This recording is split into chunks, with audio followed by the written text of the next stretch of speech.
Donc nous sommes sur une exploitation agricole située dans le Lot-et-Garonne, en zone de coteaux, sur des sols dominants argilo-calcaires. Assolement maïs, blé, tournesol, en culture quasiment tout irrigué et drainé. Donc des sols assez hétérogènes et pas faciles, en technique assez simplifiée. Et dans ce type de sol, on a quand même besoin de puissance.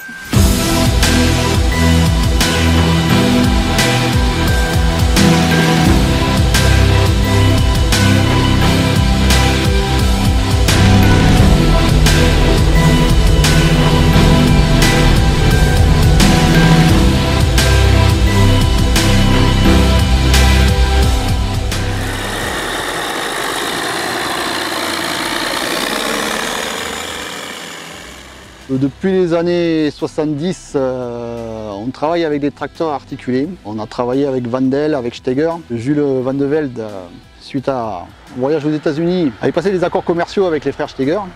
Et donc du coup, mon père, comme d'autres, particulièrement dans les Landes, c'était à l'époque où on recherchait de la puissance. On avait vraiment un gros besoin de puissance qui n'existait pas en production en Europe. Et donc on a fini par acheter les premiers Steger dans les années 70, fin des années 70. Un Cougar 2 à l'époque, et par la suite des Wendel série 2000 et 4000.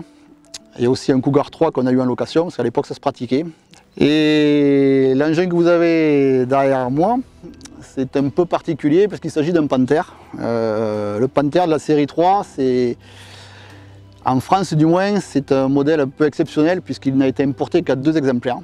Et ce tracteur-là, du coup, actuellement, il y en a eu 2 d'importés, mais il n'y a plus que celui-là qui est encore tournant, donc il est unique.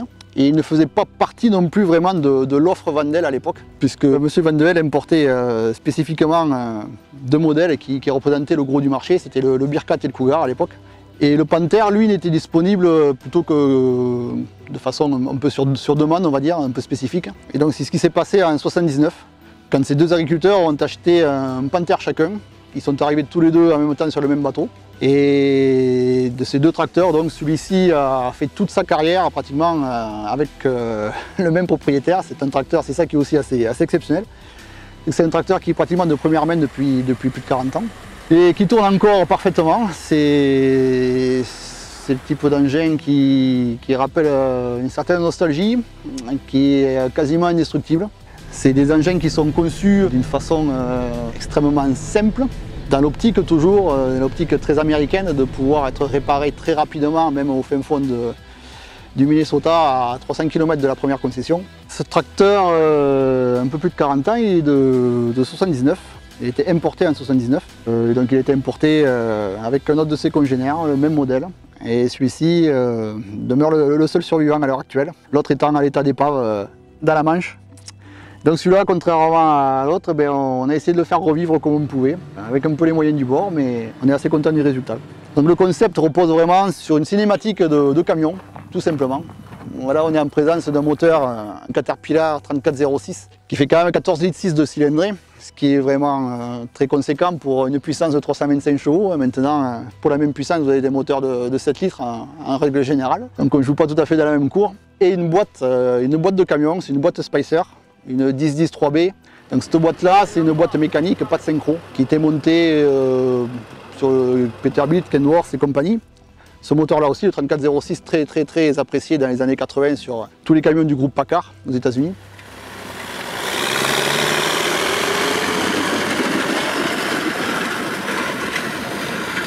Et donc cette boîte-là, boîte 5 vitesses, avec une particularité, c'est que donc vous avez le doubleur de gamme comme sur les camions, qui vous fait 10 vitesses, et après vous avez encore un doubleur, mais qui là c'est une boîte de transfert, qui est une boîte de transfert à 2 vitesses.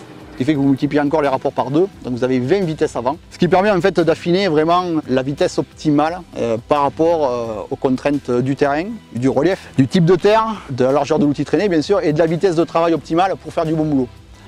Et donc tout ça, ça va pouvoir te permettre de trouver la bonne vitesse, avec des écarts finalement au niveau vitesse pure, en km/h très petits. Mais l'intérêt c'est de pouvoir garder toujours la même vitesse, quelles que soient les contraintes infligées au tracteur. Donc en fait on ne change quasiment jamais de vitesse. On ne peut pas changer de vitesse en charge et surtout ne pas repartir en charge parce que là vous flinguez l'embrayage, c'est pas bon du tout. Donc de par ces spécificités mécaniques, c'est du matériel très costaud, mais qui demande un certain savoir-faire et une certaine maîtrise, on va dire.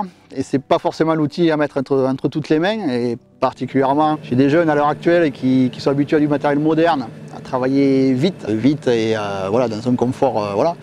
Là, on est carrément sur notre optique, c'est un tracteur qui est fait pour tracter sans s'arrêter. En fait, il faut vraiment comprendre que ça monte, que ça descende, la vitesse reste constante, mais lui, il va vous amener sans aucun problème, là, sans jamais peiner, sans jamais...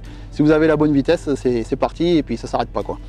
Voilà. Mais par contre, c'est sûr que vous n'allez pas battre des records de vitesse. Il ne faut pas chercher à prendre une vitesse de plus dans les descentes ou quoi pour être obligé de rétrograder dans la prochaine montée. C'est voilà, vraiment de la constance. C'est un tracteur qui est fait pour travailler de façon constante, régulière, un régime calé. Et ce moteur, 7 cylindrées, lui permet d'encaisser tout, quoi. C'est vraiment assez étonnant. On connaissait le Cougar, le Panther c'est une autre dimension. Le Cougar avait un moteur Caterpillar aussi, mais qui faisait que 10 litres 1. Là on est sur du 14 litres 6 et c'est vrai que le couple développé par ce tracteur, malgré le fait qu'il ait 40 ans, je pense qu'il pourrait en remontrer à beaucoup de tracteurs modernes sans aucun doute. Ça c'est une certitude. Tout, si vous voulez, tout ce qui est entretien courant, même l'hydraulique, les lignes hydrauliques, tout est apparent, tout est accessible. Tout est excessivement bien fait et ça vous permet de... Voilà, c'est vraiment le tracteur d'entretien très facile. Et c'est un tracteur auquel on s'attache assez facilement en fait. C'est assez paradoxal de dire ça d'un tas de ferraille entre guillemets. Mais moi j'ai toujours été un peu nostalgique de cette époque, bien que j'étais pas très vieux quand mon père a eu les premiers Steger. Mais c'est vrai que j'aurais vraiment voulu connaître cette époque-là, où les Landes se développaient, où on avait ces tracteurs-là dans les champs.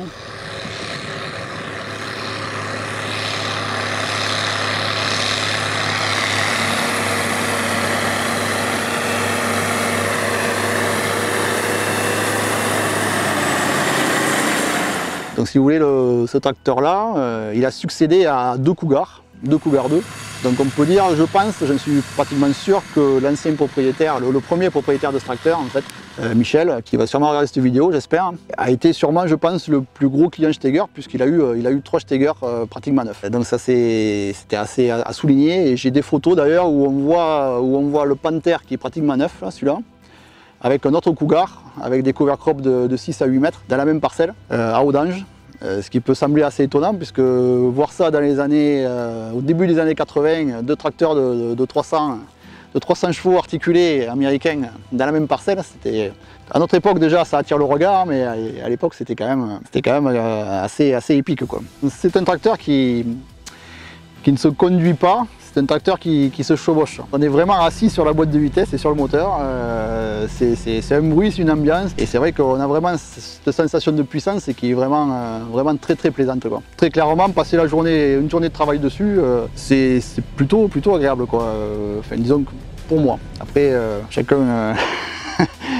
Je pense que beaucoup de jeunes préféreraient avoir un quad-track entre les mains, avec un siège en cuir et une bonne clim. On s'en sert pas beaucoup, mais quand on s'en sert, c'est quand même un objet un peu collection maintenant, puisque comme je disais, celui-là est unique. Et quand on s'en sert, c'est un moment de bonheur, quoi. Moi, je m'amuse comme un petit fou. Donc voilà. Alors d'où il vient? Ce tracteur-là, il vient du Médoc. Du fin fond du Médoc là-bas. À la base, comme je vous ai dit, il a fait toute sa carrière chez le même propriétaire. Jusqu'au moment où il a bien fallu qu'il arrête un jour, hein, l'âge aidant. Et donc cette ferme a été reprise par un ami. Et bon, ce tracteur-là, je le connaissais, je savais qu'il était là-bas. Mais bon, je me suis jamais vraiment intéressé, je savais pas trop ce qu'il allait en devenir. Et puis l'histoire s'est faite comme ça, qu'au final, on a réussi à aller le récupérer, parce que le nouveau propriétaire a été super sympa, et donc on a réussi à récupérer cet engin. On est parti comme ça à l'arrache avec 2 ou 3 gars à moi, porte-char, sans savoir s'il tournait. Il était abandonné dans une grange, les pneus étaient morts, il était bien rouillé, pas très joli, mais il y avait un peu de boulot à faire dessus. Donc du coup, on l'a ramené dans le Lot-et-Garonne. Fait un petit voyage, hein, et puis on a commencé à le retaper un petit peu à temps perdu, parce que bon, c'est sûr que sur l'exploitation on a un peu autre chose à faire, mais bon, tout le monde s'y est mis avec la motivation. Ça a été un peu la mascotte, on va dire, la mascotte de la ferme. Et du coup, petit à petit, on l'a retapé, sachant qu'on a quand même eu des bonnes surprises par rapport à son âge et à son état apparent. c'est qu'en fait mécaniquement c'était un tracteur qui était très sain. Donc je m'attendais à bien pire. Et c'est vrai que dès qu'on touche sur ces gros moteurs Caterpillar, ça peut être au niveau financier, ça peut monter très vite. Et la cylindrée, tout était nickel. On a juste eu à changer l'intercooleur, pompe à eau. Bon, évidemment, tout ce qui est flexible, tout ce qui est durite, tout a été remis à neuf. De la boulonnerie, bon, on l'a quand même bien déshabillé quoi, pour voir si tout allait bien. Refait quelques soudures là où ça commençait à lâcher. Mécaniquement, on n'a pas eu vraiment de gros soucis, bien sûr tout vidangé.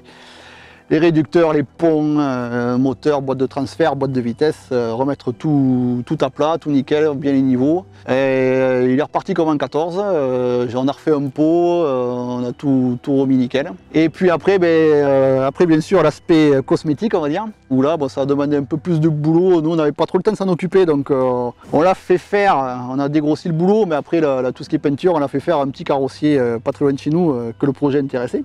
Et donc il a fait du très beau boulot, quoi. C'est bien ressorti. On a réussi à trouver exactement le bon râle de couleur, ce qui n'est pas évident avec ce qu'on appelle le lime green de Steger. C'est un verre très spécial qui était à la base posé sur des voitures Chevrolet. Donc ce verre là très particulier, on a réussi à le récupérer sous les châssis, partout où c'était protégé, et à retrouver vraiment le râle. Et ce qui fait que le résultat est très sympa. Et on a vraiment reproduit tous les liserés blancs et tout ça qui sont exactement d'origine. Les marquages du tracteur, ça vient des États-Unis. C'est une boîte américaine qui fait ça. Et toute la cabine a été complètement refaite, entièrement refaite. Un peu de faisceau électrique, l'éclairage, la clim qui marche parfaitement. Et tout le capitonnage, tout nettoyé, ça a été du gros boulot aussi. L'avantage, c'est que c'est des tracteurs qui ont quand même une grosse cote aux États-Unis, toujours, qui sont encore utilisés sur pas mal de fermes. Et on trouve encore pas mal de pièces. Et notamment, il y a deux enseignes particulièrement qui font encore beaucoup de pièces Steger, avec qui on peut travailler même depuis la France sans aucun problème. Donc ça a été une chouette expérience. On l'a rechaussé propre. Alors logiquement, il devrait être plus performant avec un jumelage. Le problème des 800 comme ça, c'est du 865-32, c'est que c'est quand même des pneus qui ont du flanc, qui ont une tendance à bumper un peu sur des fortes charges. Au niveau adhérence et même poids, en plus on gagnerait du poids en étant jumelé pour l'asseoir un peu plus. Donc voilà, mais bon, il était chaussé comme ça, c'est des jantes renforcées qui ont quand même un déport important, ce qui fait qu'il est quand même bien assis. Et bon, il a de la gueule, quoi. Ça va, ça lui va pas trop mal, quoi. Et puis bon, après, l'objectif c'est peut-être un jour de trouver un Tiger, le gros de la gamme, quoi. C'est un peu le rêve, mais bon là c'est une autre dimension, mais enfin ça se trouve à des prix corrects, quoi. La rénovation de ce tracteur m'a permis de rentrer en communication et de créer des liens très sympas avec des Américains qui ont un petit peu halluciné qu'un petit Frenchie retape un panthère. Bon, du coup on se voit, enfin, on se parle régulièrement, et également John Nicholson qui est un spécialiste Steger en Angleterre, qui est une personne qui a maintenant 75 ans, mais qui est une encyclopédie des Steger, qui est très intéressante aussi, qui devrait passer sur la ferme bientôt d'ailleurs. Et donc voilà, tout ça c'était une expérience vraiment très sympa, quoi. C'est très valorisante.